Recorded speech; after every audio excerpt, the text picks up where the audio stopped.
راپورونه پاکستاني ځواکونو زابل کې 3 ملکیان وژلي. د افغان نیوز قدرمن لیدونکو په مکړۍ د نن ورځې تازه او مهم خبر ته. په زابل کې د ډیورند کرښې ته نږدې د پاکستاني ځواکونو په ډزو کې لږ تر لږه 3 تنه ولسي افغانان وژل شوي او 9 تنه نور ټپیان شوي دي. افغان اسلامي اژانس نن سه شنبې د ځینو سرچینو په حواله راپور ورکړی دی چې دا پیښه د شلمزو په ولسوالۍ کې پر ډیورند کرښه شوې ده او 2 تنه نور ملکي افغانان پاکستاني ځواکونو نیولي دي.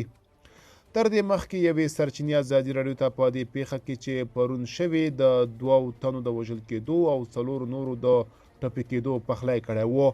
ویل کېږي چې وژل شوي او ټپیان له سیمې څخه د طالبان د حکومت په الوتکو کې لیږدول شوي دي.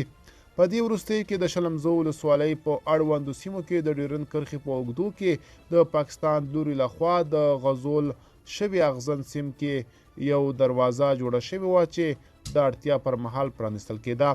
په داسې حال کې چې له پاکستان څخه د بې اسنادو افغان کډوالو د ایستلو بهیر دوام لري، اسلام آباد پاکستان ته د تګ لپاره افغانانو ته ویزې جبري کړي دي. د راپورونو له مخې افغانستان کې د پاکستان سفارت او قونسلګرۍ په ډېرې سختۍ افغانانو ته ویزې ورکوي او ترلاسه کول یې ستونزمن دي.